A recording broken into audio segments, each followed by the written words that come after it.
तो hi friends, आज की इस वीडियो में हम लोग जानने वाले हैं हिंदी सेमेस्टर 3 का ऐसी हिंदी सेमेस्टर 3 का क्वेश्चन पेपर विथ आंसर। ठीक है, और ये किस किस यूनिवर्सिटी का काम देगा।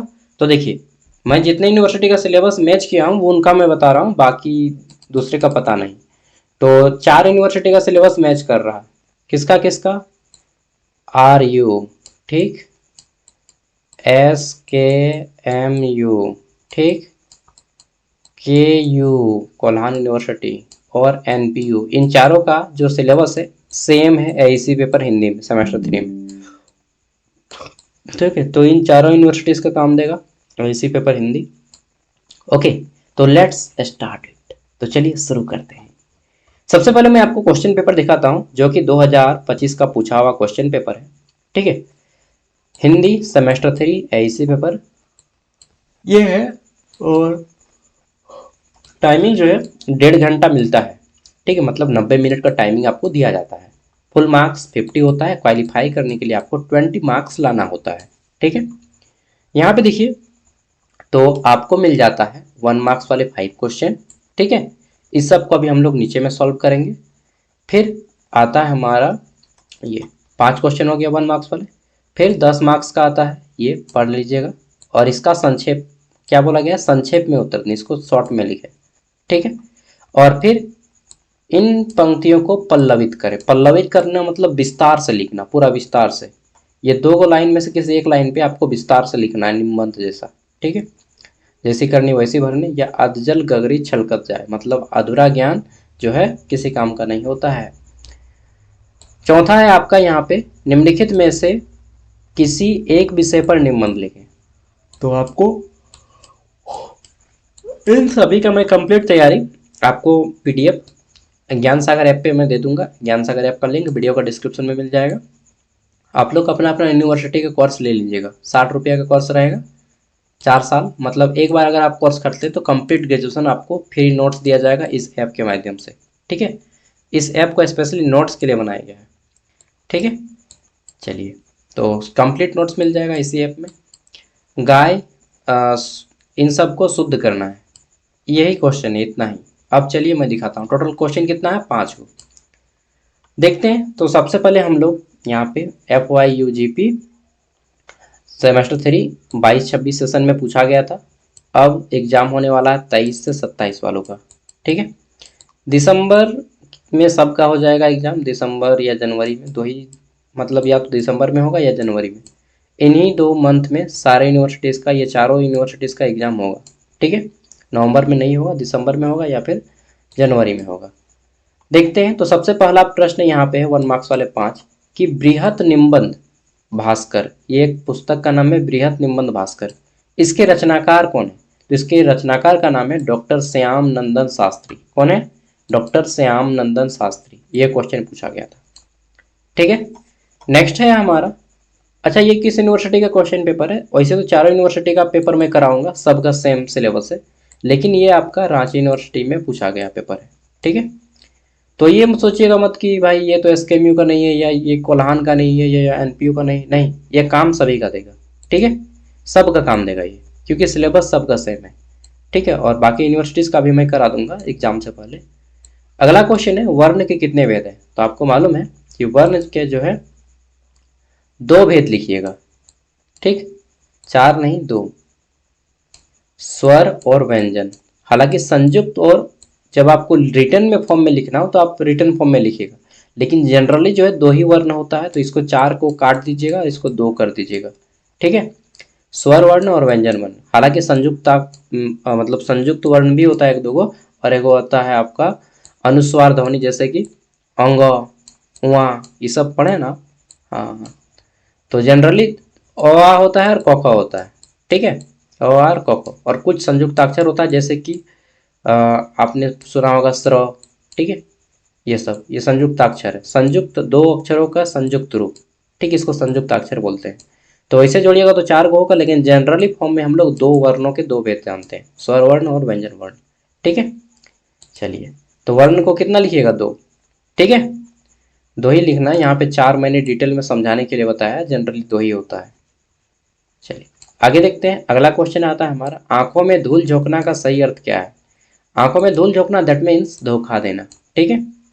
कारक के कितने भेद होते हैं? तो कारक के 8 गो भेद होता है। कौन कौन? कर्ता कारक, कर्म कारक, करण कारक, संप्रदान कारक, ठीक है, आपादान कारक, संबंध कारक और संबोधन कारक, अधिकरण कारक। ठीक है। पांचवा क्वेश्चन, आधुनिक हिंदी व्याकरण और रचना, ये एक पुस्तक का नाम है, आधुनिक हिंदी व्याकरण और रचना। ठीक है। इस पुस्तक को किसने लिखा है? तो वासुदेव नंदन प्रसाद ने इस पुस्तक को लिखा है। ठीक है। चलिए, ये 1 मार्क्स वाले क्वेश्चन आए थे। अगला क्वेश्चन है, निम्नलिखित गद्यांश का उचित शीर्षक देकर संक्षेप में वर्णन करें। तो एक अच्छा सा शीर्षक देना, कैसा है, सॉरी, यहाँ पे देखिए, पढ़िए अब क्वेश्चन। क्वेश्चन नंबर 2 का ये, किसी राष्ट्र या जाति में संजीवनी शक्ति भरने वाला साहित्य ही है। ठीक है, इसलिए साहित्य सर्वो सर्वतोभावेन संरक्षणीय, अरे बाप रे, संस्कृत वर्ड यूज किया है, संरक्षणीय है। यह कुछ खोकर भी यदि हमें इसे बचाए रखेंगे तो फिर इसी के द्वारा हम सब कुछ पा सकते हैं। इसे खोकर यदि कुछ पा लेंगे तो फिर इसे कभी पा न सकेंगे। ठीक है। कारण यह हमारे पूर्वजों का चीर संचित ज्ञान वैभव ही साहित्य है, इसलिए इसका जो पल्ला पकड़े रहेगा वह भी अमीर, सॉरी, अमर रहेगा। अरे भाई, हिंदी पढ़ने में दिक्कत हो रहा है आपको? दिक्कत नहीं हो रहा है, थोड़ा सा अनकंफर्टेबल फील हो रहा है। ठीक है, क्योंकि ये जो वर्ड लिखा गया है ना, ये तत्सम हिंदी में लिखे गए हैं। तत्सम हिंदी मतलब जिस हिंदी में ज़्यादातर संस्कृत वर्ड हो उसको तत्सम हिंदी कहा जाता है। ठीक है। तो आप पढ़े होंगे, समझ में नहीं आया होगा, ऊपर ऊपर से पार हो गया होगा। इसमें साहित्य के बारे में कहा जा रहा है। ठीक है। अब इस गद्यांश का उचित शीर्षक देखिए, इसको संक्षेप में लिखने बोल रहा है, आसान से शब्दों में लिखिए, कम शब्दों में। ठीक है। तो चलिए क्वेश्चन नंबर 2 को हम आपको सॉल्व करके दिखाते हैं। तो संक्षेप में लिखिए, वही है, किसी राष्ट्र की जाति में संजीवनी शक्ति भरने वाला साहित्य ही है, इसलिए इसका जो पल्ला पकड़े रहेगा वह भी अमीर होगा। इस गद्यांश को आपको संक्षेप करना है। ठीक है। और संक्षेप में इसका शीर्षक क्या है? साहित्य का महत्व। ठीक है। अब संक्षेप देखिए, साहित्य किसी भी राष्ट्र की आत्मा होता है। यह समाज में जीवन, ऊर्जा और संस्कार भरता है। इसको अब अपने शब्दों में लिखना है अच्छे से। ठीक है। संक्षेप करने जिसमें बोलेगा आपको अपने शब्दों में लिखना है अच्छे से, कम शब्दों में। ठीक है। उसका मीनिंग को अच्छे से आपको बताना है, क्योंकि वो कठिन लैंग्वेज में दिया गया है। ठीक है। निम्न में से किसी एक का पल्ले का पल्लवन करें। पल्लवन मतलब पूरा डिटेल में लिख देना है, उसको विस्तार से लिखना। ठीक है। तो जैसी करनी वैसी भरनी, सिंपल सी बात है कि आप जो बोएंगे वही काटेंगे। ठीक है। अच्छा कर्म करेंगे तो अच्छा मिलेगी, और बुरा कर्म करेंगे तो बुरी मिलेगी। समझ रहे हैं बात को? नहीं समझ रहे? हाँ, इसी की बात कर रहे हैं, इसका नहीं, इसका बात कर रहे हैं। चलिए, तो कर्म अच्छे करो को फल अवश्य मिलेगा। ठीक है, चिंता मत करो। चलिए, अभी आप लोग का टाइम है, मेरा टाइम आ चुका है। चलिए चलिए, मेरा भी लगभग लगभग पहुंच चुका है, सबका पहुंचेगा 1-2 साल बाद। तो 1-2 साल, 2 साल, 5 साल। चलिए, तो एक क्वेश्चन क्या है? पल्लवन करना है, मतलब डिटेल में लिखना है। तो देखिए, यह कहावत हमें कर्मों का परिणाम बताती है। मनुष्य जैसा कार्य करता है वैसा ही फल मिलता है। यदि दूसरों के साथ अच्छा व्यवहार करेंगे तो समाज हमें भी सम्मान देगा। ठीक है। आज यदि किसी लड़की को आप फ्लर्टिंग करते हैं, या कोई लड़का किसी लड़की को फ्लर्टिंग करता है, तो आपका जो बच्चा होगा ना, वो भी किसी दिन करेगा, फिर आप उसको मारिए पीटिएगा, क्या फ़ायदा? आज आप करके गए हैं तो जेनेटिक्स तो उसी का आएगा ना भाई। ठीक है। अगर अभी आप ईमानदार रहिएगा तो डेफिनेटली आपका बच्चा भी ईमानदार रहेगा। मतलब अगर आप में से कोई ऐसा करते हैं, ठीक है, बॉयज़ को, गर्ल्स को, ठीक है, लपेटे में ले रहे हैं, इसका मतलब कि आपका माँ बाप ऐसा कर चुका है, तभी ना वो गुनाह है आप में। ठीक है, मैं पोल खोल दे रहा हूँ ना। तो ऐसा 2 वजह से होता है, या तो जेनेटिक्स होगा, फर्स्ट रीजन क्या है? जेनेटिक्स। सेकेंड रीजन, अगर माँ बाप सही है, ठीक है, ऐसा कोई रीजन नहीं है कि वो बहुत अच्छे थे, लेकिन अगर आपको फ्रेंड सर्कल, एनवायरनमेंट खराब मिलता है, तो संभावना है कि आप इस रूट में चले जाएंगे। ठीक है। तो 2 ही रीजन होता है, या तो एनवायरनमेंट या फिर जेनेटिक्स, या फिर दोनों हो सकता है रीजन। ठीक है। चलिए, और ऐसा हो ही ना कि जेनेटिक्स भी अच्छा हो, ठीक है, और एनवायरनमेंट भी अच्छा हो और आदमी बिगड़ जाए, ऐसा हो ही नहीं सकता। चलिए, कोई बात नहीं, वो सब अलग मैटर है। तो यही मैं एक एग्जांपल दे रहा हूँ कि आप जैसा करेंगे आपके बच्चे भी वैसा ही करेंगे। ठीक है। यदि हम दूसरों के साथ अच्छा व्यवहार करेंगे तो समाज में हमें भी सम्मान देगा, परंतु यदि हम छल कपट करेंगे, ठीक है, आज आप दिन चोरी कीजिएगा, आज आप लेफ्ट हैंड से खाएंगे या लेफ्ट हैंड से काम करेंगे तो आपका बच्चा भी लेफ्ट ही बनेगा, ज़्यादा संभावना है। यदि हमें, और ये केवल जेनेटिक्स में नहीं है, एनवायरमेंट में है, ठीक है। चलिए, तो हमें भी वैसा ही दुख भोगना पड़ेगा जैसा हम करेंगे। समझ रहे हैं बात को भाई? आज आप नहीं पढ़िएगा तो कल आपको रिजल्ट कैसे मिलेगा अच्छा, ठीक है। तो कर्म का प्रतिफल मिलता है और एक्यूरेट मिलता है, जितना करेंगे उतना ही मिलता है, ना 1% कम ना 1% ज़्यादा। इसलिए मनुष्य को सदा अच्छे कर्म करते रहना चाहिए ताकि उसे सुख और सम्मान प्राप्त हो सके। यही कहावत सच्चा संदेश है, ठीक है। निम्नलिखित में से किसी एक विषय पर आपको निबंध लिखना है, 20 अंक दिया जाएगा। तो इसमें निबंध का टॉपिक मैं बता देता हूँ, 5 गो में से कोई एक निबंध आता ही है, 5 गो निबंध, और मैं सब ऐप में करवा दिया हूँ, ठीक है। बस 5 निबंध करिए, 5 में डेफिनेटली आपका एक क्वेश्चन आएगा, 5 में डेफिनेटली। इसमें क्या क्या है?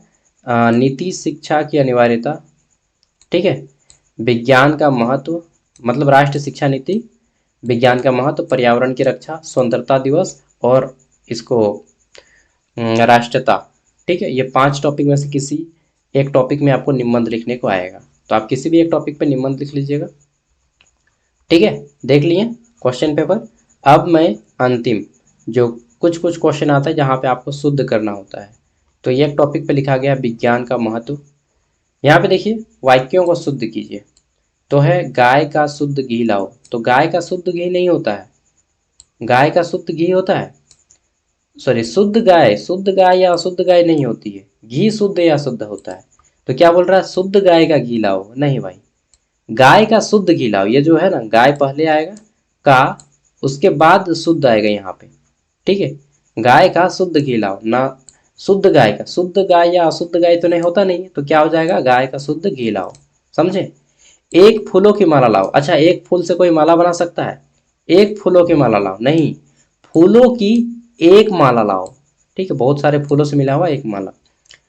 एक फूलों की माला बनेगा? एगो फूल से माला बनेगा? नहीं बनेगा। तो सिंपल सी बात है, बन जाएगा, एगो फूल लगा दीजिए और उसको पूरा एगो धागा से बेंध दीजिए, तो ऐसा नहीं होता है हालांकि, ठीक है। तो फूलों की एक माला लाओ, ये कहना चाह रहा है कि फूलों की एक माला लाओ, ठीक है।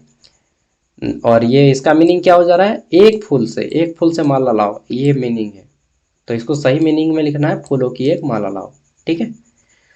दौड़ता है धावक, उल्टा है, धावक दौड़ता है, दौड़ता है धावक नहीं, धावक दौड़ता है, ठीक है। धावक मतलब रेसलर, जो रेसिंग करते हैं। उपन्यास क्या पढ़ोगे आप? ऐसा नहीं होता है, क्या आप उपन्यास पढ़ोगे, ऐसा होगा ना। क्या आप क्या उपन्यास पढ़ोगे, या फिर क्या आप उपन्यास पढ़ोगे, या आप क्या उपन्यास पढ़ोगे, दोनों हो सकता है, ठीक है। चलिए, लेकिन उपन्यास करो, क्या पढ़ोगे आप, ऐसा नहीं होगा। कमरा छात्रों से लबालब भरा है, इसको क्या करेंगे कि कमरा छात्रों से लबालब भरा हुआ है, ठीक है। चलिए, बस ये क्वेश्चन थे और आपका एग्जाम खत्म। बस इसमें कोई फेल नहीं करेगा, मैं जहाँ तक मानता हूँ इसमें कोई फेल नहीं करेगा, क्योंकि ये जो निबंध आएगा ना 20 नंबर का, आप केवल उसको वही अच्छे से लिखेंगे ना, तो 20 में आपको 15 नंबर मिल जाएगा। और बाकी सब से आप आराम से 10 नंबर लेते आइएगा। इसको लिखिएगा तो इसमें आपको 10 में 5 मिलेगा, इसमें भी 10 में 5 मिलेगा, तो 30 नंबर तो हो ही गया आपका। ये सब बनाएंगे, 5 में से 2 आएगा, और लास्ट वाला 5 में से 2-3 को शुरू शुद्ध हो ही जाएगा। तो आराम से 30-50 में आप 30 प्लस सब का रहेगा, ठीक है। और जो अच्छा बनाएंगे उसका तो 40 प्लस चल जाएगा, ठीक है। हालांकि इसका कंप्लीट नोट्स ज्ञान सागर ऐप पे दे दिया गया है, आप जो भी यूनिवर्सिटी हो आप अपने यूनिवर्सिटी का कोर्स ले लीजिएगा। 60 रुपया में आपको कंप्लीट ग्रेजुएशन दिया जाएगा। ऐप का लिंक वीडियो का डिस्क्रिप्शन में है। Thank you, bye. और धीरे धीरे ऐप में आएगा वीडियो, अभी हड़बड़ाइए नहीं, अभी आपका एग्जाम दूर है, ठीक है।